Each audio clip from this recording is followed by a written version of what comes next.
Luke Skywalker, Avatar Aang, Paul Hunnam from The Holdovers. Wait. You know what? We're gonna keep that in. Why not? These three legendary heroes all faced what is traditionally known as the hero's journey. This iconic story structure, created by Joseph Campbell, is the very basis for what most modern audiences recognize as character development. All three of these protagonists are forced into a story they didn't want to be a part of, but through their experience, they discover new aspects about themselves and evolve into a better and changed version by the end. When these characters return home at the end of their journey, there's this sense of change, knowing that who they once were is fully gone now. Luke went from a farm boy to a rebel leader. Aang went from a scared little kid to becoming his world's all-powerful peacekeeper. And Paul Hunnam? Wow, we're still going with this joke. He went from a grouchy, lonely curmudgeon to a loving friend and mentor. But there's one character I've purposely left out, and he's the star of this episode of Atomic Vision. Hi, I'm your host Rob, and today's special guest is the Dune popcorn bucket. I guess the Mahdi was too busy to fit in our schedule.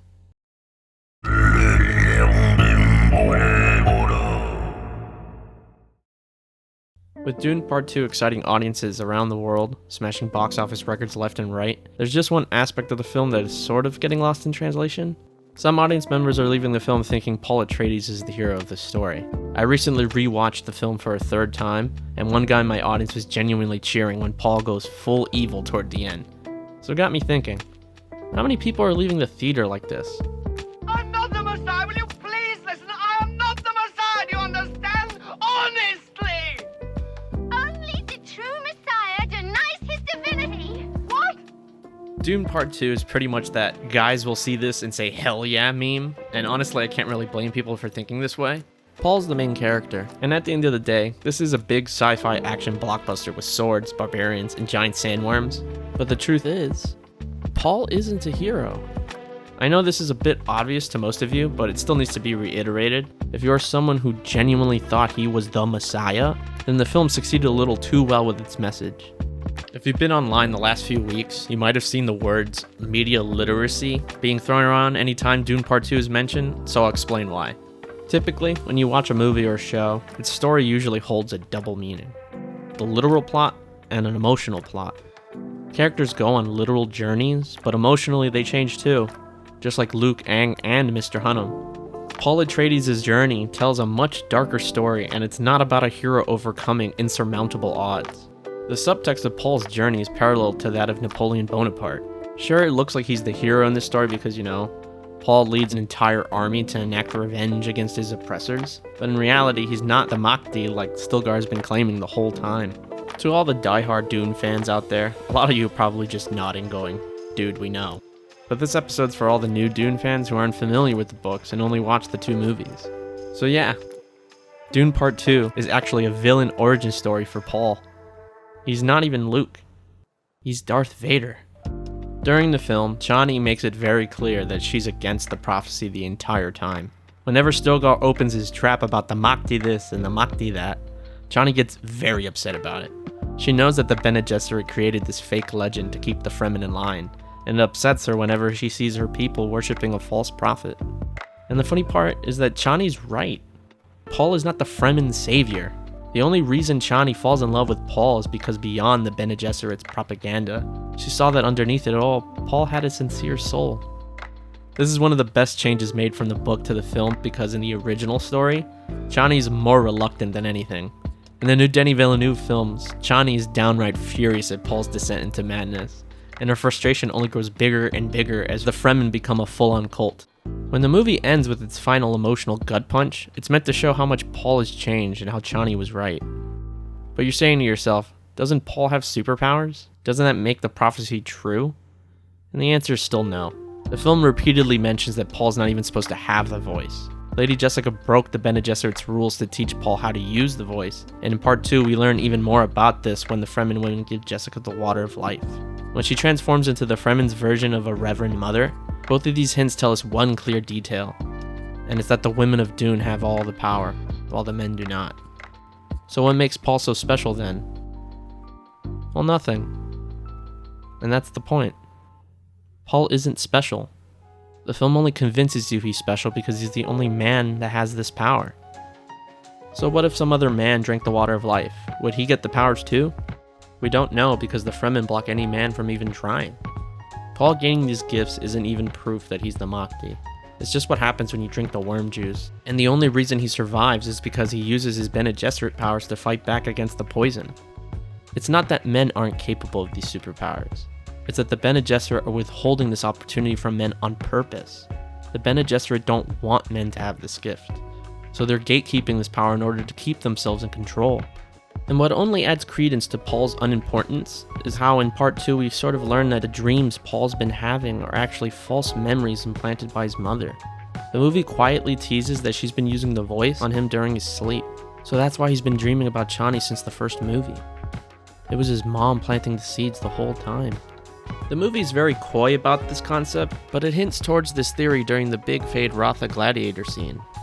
After Feyd-Rautha's big, weird birthday bash, he meets Lady Margot of the Bene Gesserit, and during their chat, he realizes that his dreams have been Bene Gesserit tricks leading up to this moment.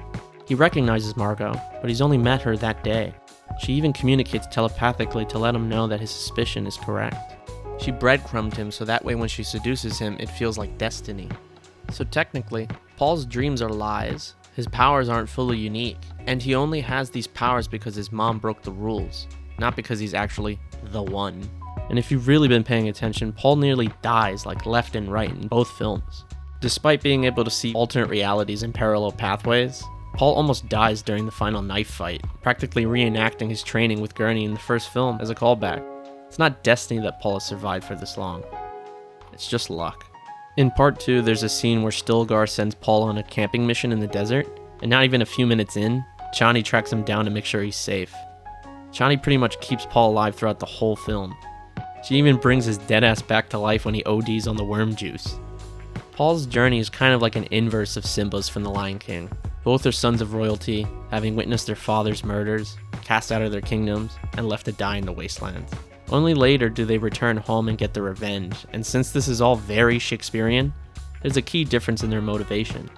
Simba wants to help his friends and family by taking down a ruthless and selfish leader.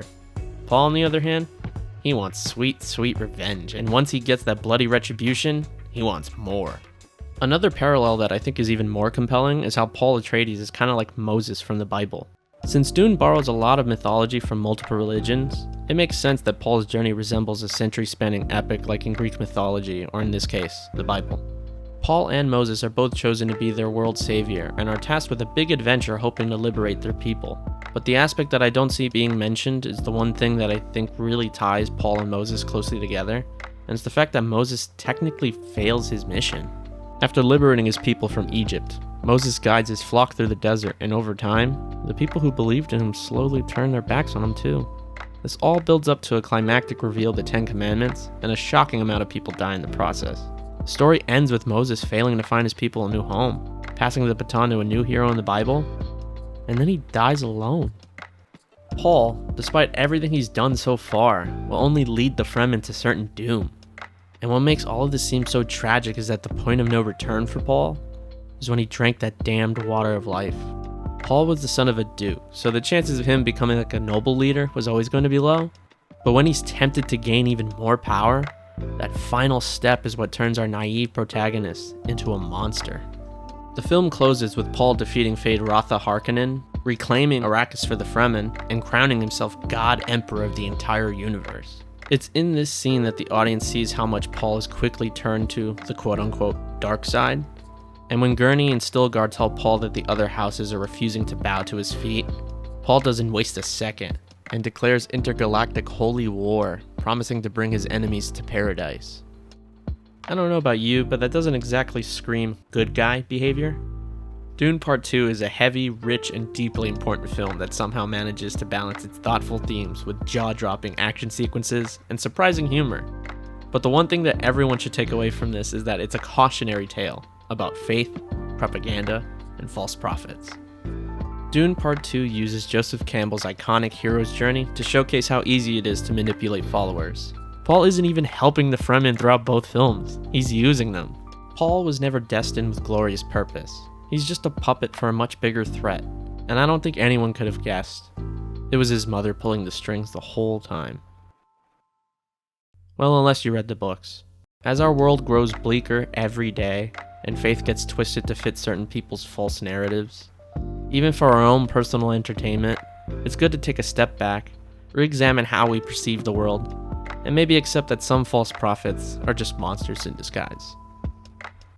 Nah. Big sand words are pretty cool. All right, I am the Messiah! Now, off! Thank you so much for watching. If you enjoyed this episode of Atomic Vision, leave a like, subscribe for more, follow me on my socials, and I'll see you next time. I feel like I'm forgetting something. Anya Taylor-Joy plays a talking baby fetus.